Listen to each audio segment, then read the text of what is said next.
I noticed that it's a lot darker, and I think we knew we were overcooking this, so we actually sliced the pork, braised these to get it to the point where it's really, what's happening is you're breaking down proteins and muscle fibers, and you're making it tender.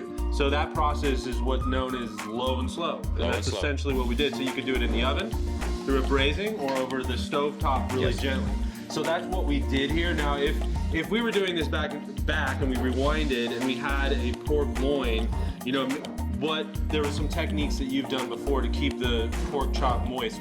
How did you do that? So basically, I would roast off a pork chop or a pork loin, and then after it's already cooked, I would take it, put it in a hotel pan, shingle it in the hotel pan, put sauce on top, wrap it, put it back in the oven and braise it. Interesting, so then it's bringing it to that tenderness standpoint, and you don't even need to slice it because you're gonna get that fork cuttable Correct. ability for level 7. But you're still gonna have to do something with it for level 6 and 5.